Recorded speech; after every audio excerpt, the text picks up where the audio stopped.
Uddhavji, बाळासाहेबांचा remote आपल्या हातामध्ये आला, तो रिमोट आपण या ठिकाणी चालवला, पण या सरकारला चालवायची जबाबदारी, युतीच्या सरकारला चालवायची जबाबदारी आपण माझ्याकडे दिलेली असल्यामुळे तो रिमोट आपण हळूच माझ्या हातात देखील दिला. म्हणजे हे संकेत बाकी मंत्र्यांनी देखील थोडेसे समजून घेतले पाहिजे की उद्धवजींनी रिमोट माझ्या हातामध्ये दिलेला आहे. रिमोट कंट्रोल माझ्याच हातात आहे असं सांगणाऱ्या मुख्यमंत्र्यांना आठवड्याभरातच जोर का झटका बसलाय.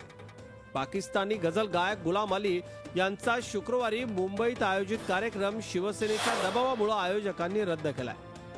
येत्या शुक्रवारी अंधेरीच्या द क्लब हॉटेलमध्ये गुलाम अलींच्या हस्ते घर वापसी या म्युझिक अल्बमचं प्रकाशन होणार होतं. या कार्यक्रमात गुलाम अली गाणारही होते, मात्र शिवसेनेच्या विरोधामुळे आयोजक शोहेब इलियासी यांना नाईलाजास्तव कार्यक्रम रद्द करावा लागला.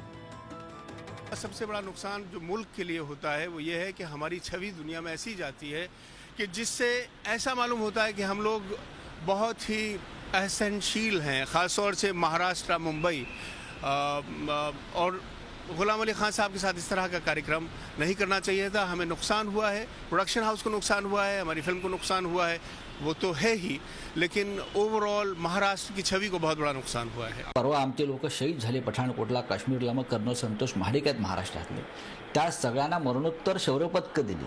मरणोत्तर त्या सगळ्या शहीदांचा आणि त्यांना मिळालेल्या पुरस्कारांचा अपमान आहे. जे लोक ते गुलाम अलीसाठी पायगाड्या घालतात आणि त्यांना संरक्षण द्यायच्या गोष्टी करतायत, हा नीचपणा आहे. पाकिस्तानचे माजी मंत्री खुर्शीद कसुरी यांना मुंबईत पुस्तक प्रकाशनाकरता आमंत्रित करणाऱ्या सुधींद्र कुलकर्णींच्या तोंडाला शिवसेनेनं शाई फासली. मात्र त्या पुढचं शिवसेनेचं आंदोलन मुख्यमंत्री देवेंद्र फडणवीस यांनी मोडून काढलं होतं. गुलाम अलींच्या कार्यक्रमांच्या आयोजकांना सुरक्षा पुरवण्याची तयारी मुख्यमंत्री देवेंद्र फडणवीस यांनी दर्शवली होती. भारतातील इतर राज्यात गुलाम अलींचं स्वागत होत असताना महाराष्ट्रात मात्र त्यांची वाट अडवली जाते. इथे मुख्यमंत्र्यांच्या शब्दापेक्षा आयोजकांवर शिवसेनेचा दबाव भारी पडताना दिसतोय. शिवसेनेच्या विरोधामुळे गेल्या 2 महिन्यात मुंबई पुण्यातले गुलाम अलींचे एकूण 3 पूर्वनियोजित कार्यक्रम रद्द झालेत. मुंबईतल्या या घडामोडींवर भाजपचे पक्षश्रेष्ठी नक्कीच लक्ष ठेवून असतील. Dinesh Dukhande, Zee media, Mumbai.